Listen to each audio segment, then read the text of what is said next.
Hi, it's Craig from Scratch at 50. Welcome to the last part of the Quest for the Senior Open series.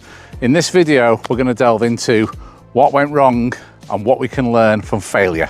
We're also going to play a hole, do a bit of course management. Hopefully you can learn something from that. Okay, let's get stuck in.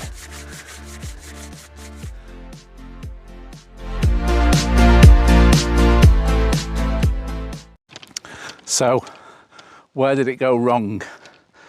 Well, I think whenever you actually have a failure on the golf course, it's very important that you do try and take the positives and learn from it. And having taken a bit of time to look back on the whole experience, and I have to say, can I just say also, thank you so much to all the people who sent messages of support. That really did help on, what was, obviously I was very disappointed in the way that it went. But, so yeah, thank you for that. It was very much, like I say, very much appreciated.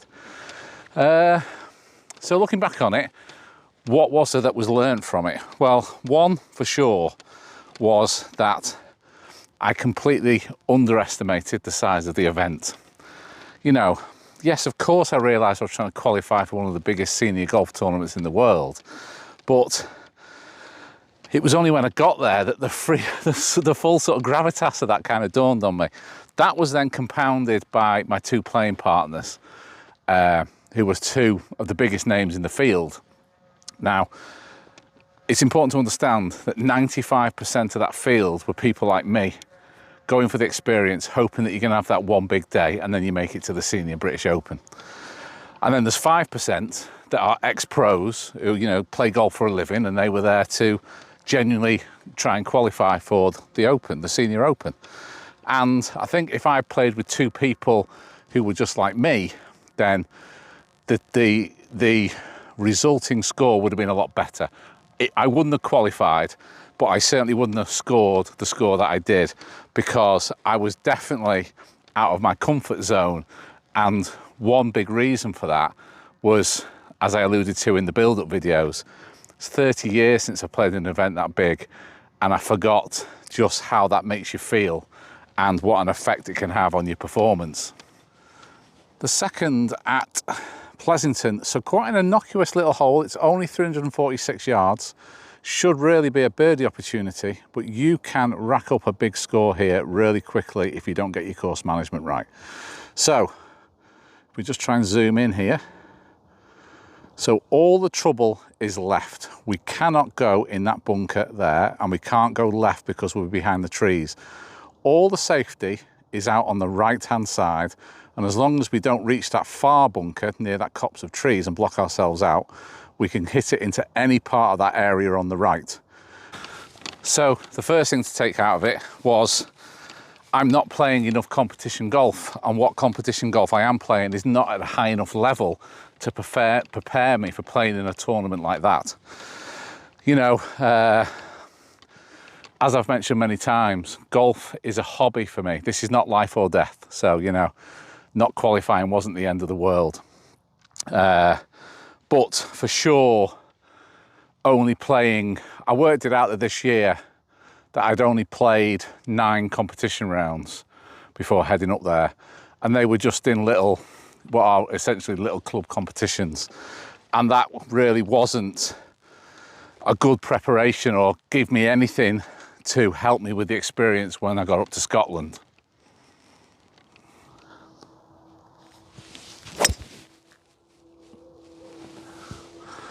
And that is as good as I can hit it. So that also resulted in the fact that when I lost my golf swing, I had no plan B to fall back on. Back when I was younger and I was playing golf all the time and playing in big competitions all the time, when things started to go wrong, you had a technique that you could fall back on to just try and get it around the golf course when you knew that you weren't actually on the top of your game.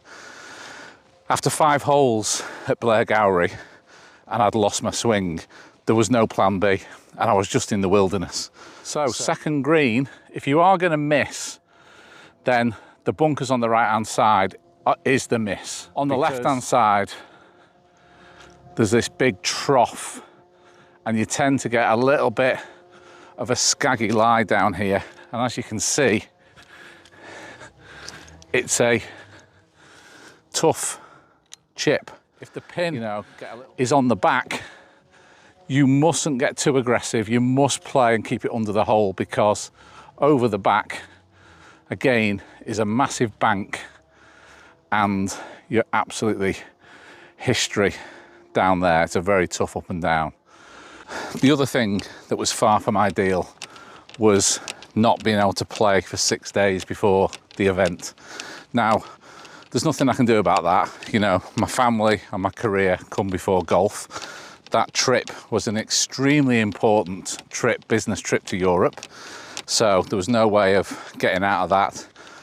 The flight being delayed, getting back a day later, I got up to Scotland a day later. These were all things that, certainly didn't help. And although in my practice round, I hit it pretty good, I could just feel that it just wasn't quite as tight as it was just before I went to Europe, where I felt like I was hitting it really good.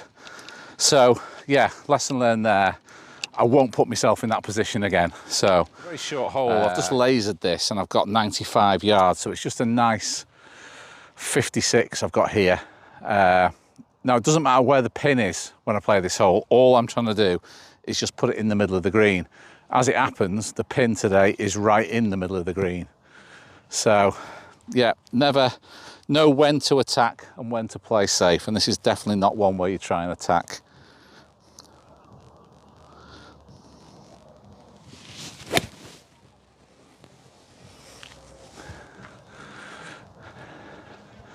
To mention that it was absolutely amazing to spend some time with my brother. Those 3 days up there with my brother on the bag in the practice round and in the actual event itself, regardless of the score, regardless of how I played, regardless of everything that was kind of frustrating, it was absolutely freaking awesome to spend some time with my brother up in Scotland. So for that reason alone, it was a massive success. So finished absolutely pin high and got a good birdie opportunity. But, now that I'm here, I'm obviously trying to hold this putt, but really it was just always on the second shot to just keep it out of trouble. You don't want to be racking up a bogey on this hole. I'm reading this just right lip.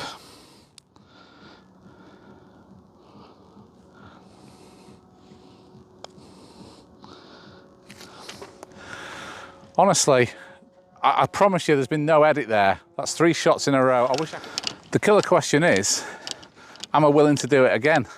Well, I certainly don't regret it, for sure.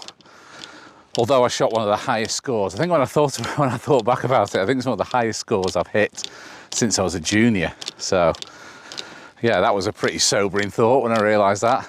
But there's a few things that are gonna sort of like influence my decision on that.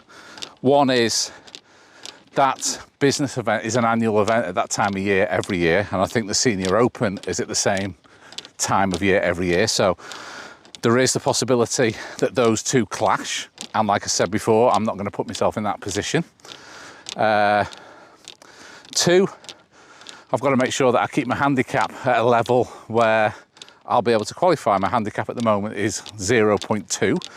You have to be 0.4 or under or better.